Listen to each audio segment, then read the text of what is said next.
जय माता दी दोस्तों, स्वागत है आप सबका हमारे चैनल वीनू गुप्ता ऑफिशियल में।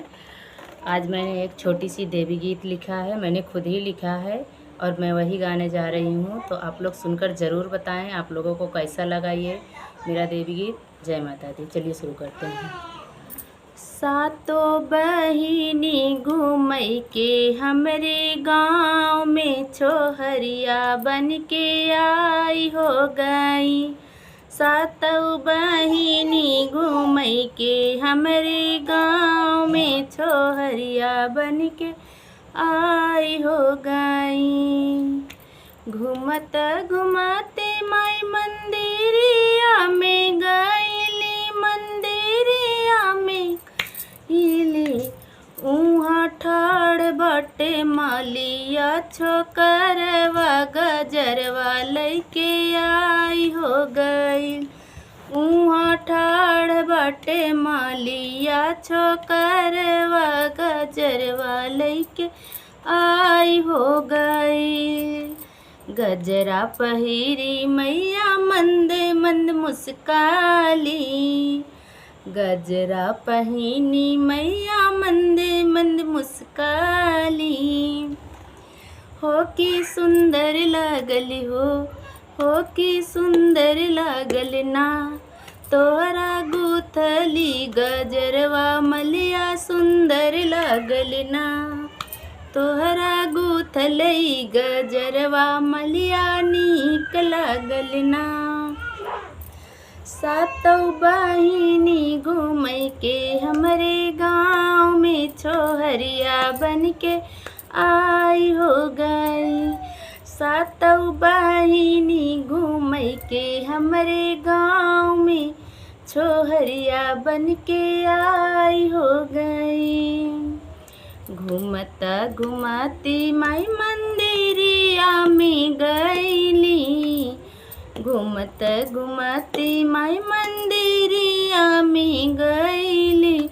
उहाँ ठाड़ बाटे दरजी छोकरवा चुनरिया लैके आई हो गईल। उहाँ ठाड़ बाटे दरजी छोकरवा चुनरिया लैके आई हो गईल।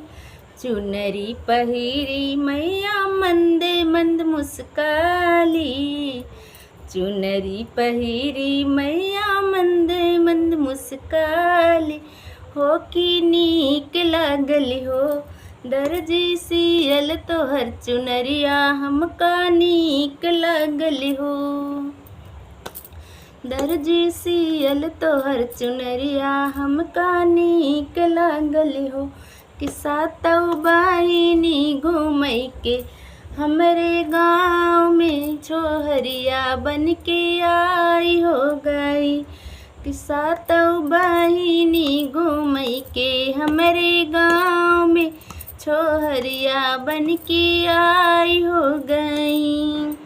घूमता घुमाती माई मंदिरिया में गईली, घूमता घुमाती माई मंदिरिया में गईली। उहाँ ठाड़ बाबा जजवा छोकरवा नरियलवा लैके आई हो गईल। उहाँ ठाड़ बाबा जजवा छोकरवा नरियलवा लैके आई हो गईल। नरियल के देखी माई मंदे मंद मुस्काली, नरियल के देखी माई मंदे मंद मुस्काली। हो के नीक लागल हो के नीक लागल हो।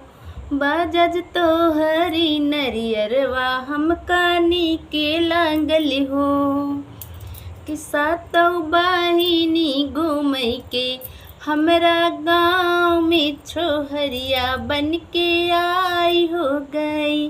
कि सातों बहिनी घूमई के हमरा गाँव में छोहरिया बन के आई हो गई।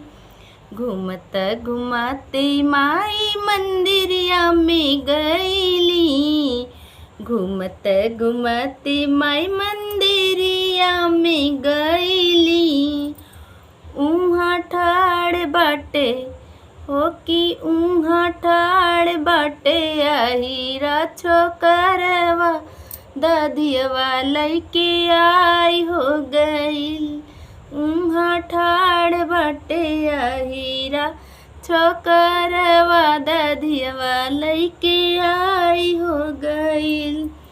दधिया के खाई माई मंदे मंद मुस्कैलीन दधिया के खाई माई मंदे मंद मुस्कैली हो कि नीक लागली हो कि नीक लागली हो अहिरा तोहरो दहियवा हमका नीक लागली हो अहिरा तोहरो दहियवा हमका नीक लागली हो।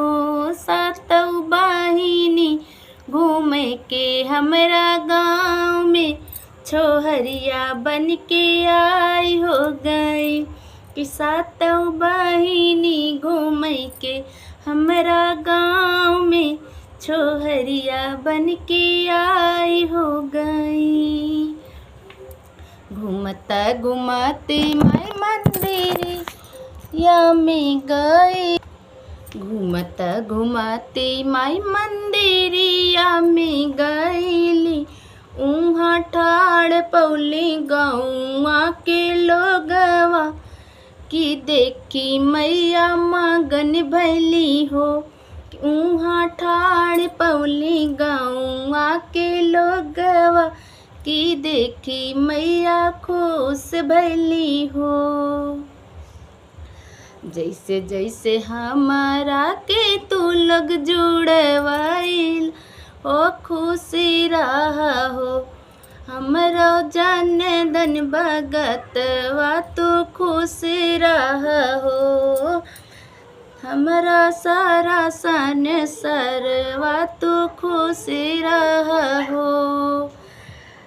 खुश रह तोरो बाले और बच्चा खुश रह तोहरी ही गोदी का खेलवना की बाढ़ी जातू ना हो कि बाढ़ी जात ना तोहरे घरे आने धने सोनवा की बाढ़ी जाते ना दिली आशीष माई गईली अपने धाम हो कि खुश रहना हमरो सारा भगते वाके खुश रहना। सातौ बहिनी घूमई के हमरे गाँव में छोहरिया बन के आई हो गई। जय माता दी।